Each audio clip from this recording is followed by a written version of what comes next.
started gets, oh my god, Welcome back to my channel. Today, let's talk about ways to make money as a calligrapher.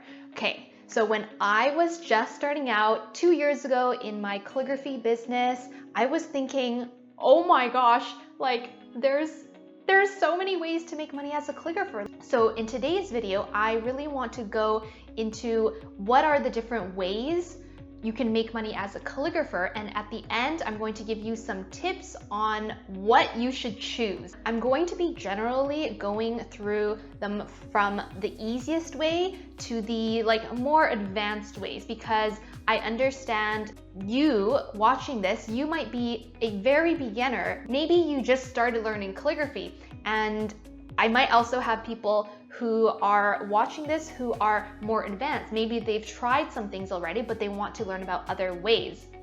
So the first way and the easiest way you can make money as a calligrapher is to start selling greeting cards. So the reason why I think starting out with greeting cards is the easiest way to get started in your calligraphy business is because everyone buys greeting cards, okay? Your friends, your family, you can sell to strangers, and it's something that, people don't really, it's not like a big purchase. You might be charging anywhere from, let's just say, $4 to $30 per greeting card. It depends. Okay, it depends on the complexity of the greeting card, how long it takes you. So depending on how complex it is, you can charge differently. But generally, greeting cards are like a small purchase for people. And there are so many different occasions to use greeting cards. There's the holidays, there's birthdays, thank you cards for Thanksgiving, or when something, maybe someone just wants to thank someone for something. There's anniversaries, there's congratulations, graduations. People buy greeting cards throughout the year. Obviously, there's a lot more going on during the holidays, but people buy greeting cards all year round. So I think that is a really great place to start. The second way to make money as a calligrapher is to do custom commissioned work. And I'm actually going to lump a whole lot of things into this category. So this category includes everything from home decor, personalized gifts. It could be a personalized quote. It could be a product where you write the person's name. All of these personalized custom things are in this category. And these are great things to make money with because you don't really have to put together a online shop or something. You can just take the requests as they come from your friends and family starting out, and then you can start selling to strangers. The third way to make money as a calligrapher is to offer day of wedding services. So again, I've lumped a bunch of things together in this category. So it includes things like place cards, table cards, escort cards, menus, wedding signage, welcome signs, and table favors, mirror seating charts, vow books, and anything that someone would require on the day of their wedding. A lot of calligraphers actually start off doing a lot of wedding related things, and that's because it's a huge industry. And if you're wondering, well, how can I get wedding clients? Then you can start by building a portfolio like place cards or signage, post them. You can put that on Instagram. You could start a website, but have it there so that when people are looking for wedding calligraphers, they can find you and you have something to show them. The fourth way to make money as a calligrapher is to do wedding invitations. So I didn't put this in the previous category because I think wedding invitations by themselves are a huge market. They are in the wedding industry, but it's just a whole other thing that you could offer. Wedding invitations also do require you to know some graphic design because most likely you're going to be making a digital design, right? And then printing multiple copies, 100 copies of the same invitation or 200 copies, right? You're not going to be doing it by hand, unless the bride really wants you to and is willing to pay for your time. You're most likely going to be doing it digitally, and that's why I put it into another category. Designing wedding invitations can also be very lucrative. If you're just starting out, of course you might not be able to charge $10,000, but you can start small. You can start mentioning to friends who have weddings, or okay, maybe you don't have to mention it, but post some samples on your portfolio and they will know to contact you when they actually need that service. So you can start off small. You can start off by charging a lower price first. Maybe your first one could be $200, I don't know, $300, $500, but then as you gain more experience, you can always increase the price. The fifth way to make money as a calligrapher is to do signage. Signage is also a huge industry that, yes, it can be used in weddings, but also for events, business events, brand activations. You can do it for restaurants and cafes. You could do their menus. There's a whole lot that you can do with signage. So with signage, if you're just starting out and you don't know what materials to use, there's actually a ton of tutorials on YouTube on what materials to use. You can look into paint pens and also markers that will work on different surfaces like plastic, glass, wood, and chalkboard. For me, I actually don't do a lot of signage because I'm left-handed, and you know how when you're left-handed, things will smudge when you write things. So I actually don't do a lot of signage because it's quite difficult. So that's why I mainly stick to writing on paper and writing small on surfaces, not signage. That is definitely like a disadvantage of being left-handed. But in any case, I love being a lefty because it makes me feel like I'm always in my right mind. Okay, I'm joking.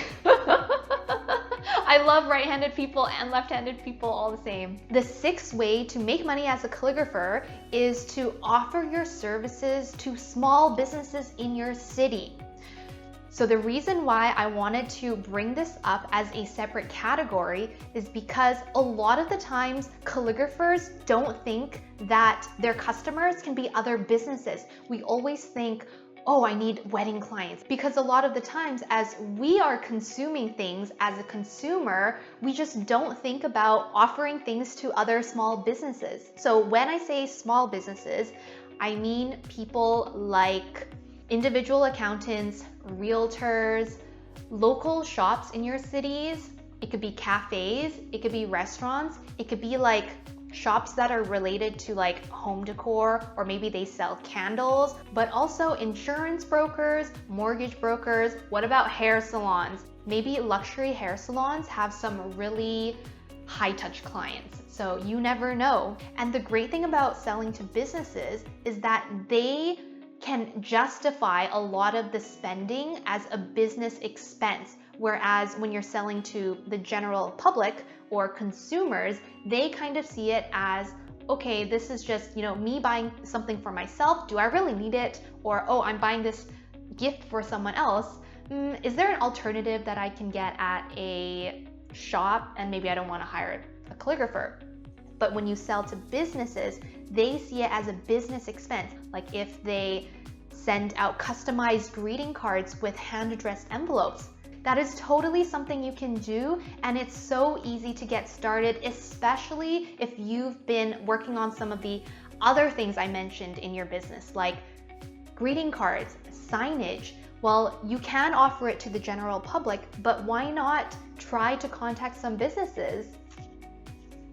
The seventh way to make money in your business as a calligrapher is to teach workshops. And to me, calligraphy workshops are something that I hold very dear to me in my heart, because when I was running my calligraphy business as a side hustle, I started to do greeting cards first, and then I did a lot of workshops. And the more I did workshops, the more I realized that I could actually turn this into a full-time career, because I was making income. Like I could just set the event, I could sell the tickets, I knew what I was teaching. It's the exact same thing every single time, and I found a system that worked for me. If you are thinking about a way to do something in your business that is more interactive, meet more people, then workshops is the perfect thing for you. With workshops, you really get to meet people in your city, you get to make new friends,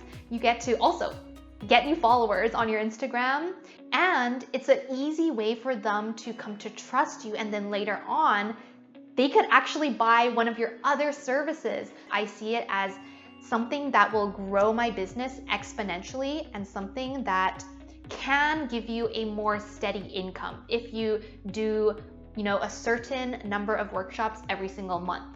So right now, while we're all in quarantine and we have this pandemic going on, I've actually moved all my in-person workshops to Zoom. So if you're thinking about teaching people, you don't necessarily have to wait until the pandemic is over. You can start right now on Zoom. You can start teaching it to a couple of friends. Maybe you could invite some friends over. That's okay.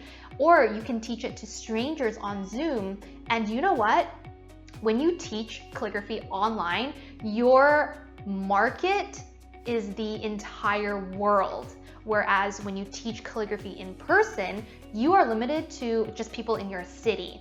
So both ways are good. The 8th way to make money as a calligrapher is to do on-site calligraphy. Okay, I know you've seen all those really, really, really nice pictures of calligraphers doing fancy, really cool calligraphy in brand name shops, luxury stores, and it's super cool, right? And when I started as a calligrapher, I definitely thought that doing on-site calligraphy, it's also called live calligraphy. So doing on-site calligraphy was a super, super cool thing, and it can make you look just super legit as a calligrapher, right? Because it's like you're getting hired by huge companies. So how can you start doing on-site calligraphy? First, it's really, really helpful if you have a website. If you want to take it up a notch and get on-site calligraphy, a website really does help for that, because a lot of companies won't think to look on Instagram to find a calligrapher. The first thing that they're going to do is to type Vancouver calligrapher in Google and just Google that. So not only is it important for you to have a website, but you need to have good SEO. Okay, if you don't know what SEO is, Google it. The 9th way to make money as a calligrapher is to make products with a cutting machine. So like a Cricut machine. So this actually requires you to do digital calligraphy, but then you can print a lot of different things. You can obviously customize it to your customer, but you can also cut a bunch of things and start your own shop. It could be on your own website, it could be on Etsy, but having a printing or a cutting machine really helps to systemize your whole business. And I know a lot of people who have Cricut machines and they do decals or decals. It depends where you live. That's how you pronounce it. Decals, decals, vinyls. You can put it on cups. You can put it on shirts. You can put it on bags. But once you do make that investment into that machine, then you can do a whole lot. I actually don't have a cutting machine, but I have coaching clients who do.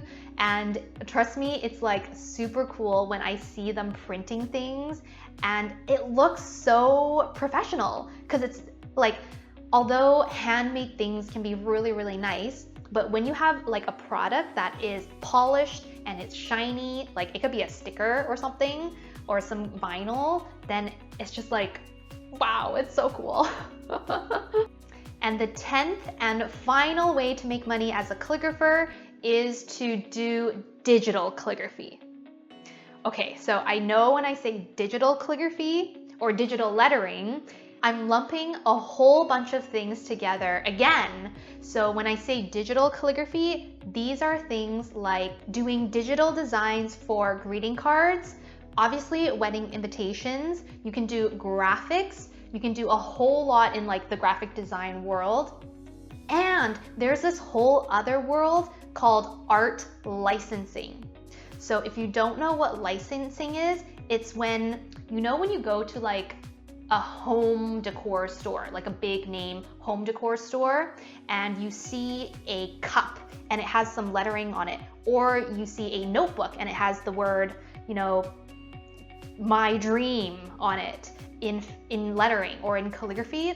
That's because a big company hired a calligrapher to do a design and then get it printed like thousands of copies. And that is called art licensing. It's when you design something and then a big company pays you to license the art to different products. So those are the 10 ways that a calligrapher can make money. There are other ways, but these 10 ways are probably the most common. Now you might be thinking, okay, well, I don't know what I should do. Like Dina just told me 10 ways.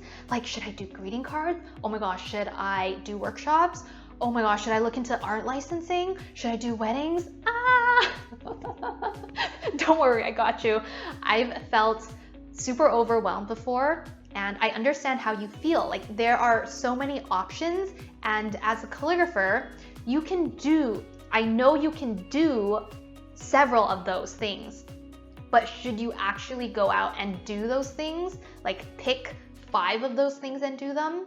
It depends. So what I have done and what I've told my clients to do is to just pick 1 or 2 things to focus on for now, because you don't want to overwhelm yourself. You don't want people to be confused about what services you offer.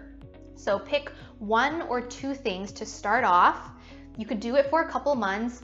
And let's say the holidays are approaching, you want to just try out greeting cards, or you might want to try out like selling some customized ornaments. Just try it out first, and then once you get comfortable, once you build up a system to sell those things, then you can move on to doing other things, like maybe doing workshops or working more on your website SEO. So I hope this video was helpful. Subscribe to my channel, give me a thumbs up, and leave me a comment. Was this helpful, and which one are you going to try out? And do you have any questions about anything I talked about? I'd love to know so that I can get ideas for future videos. So that is all for today, and I will see you in the next video.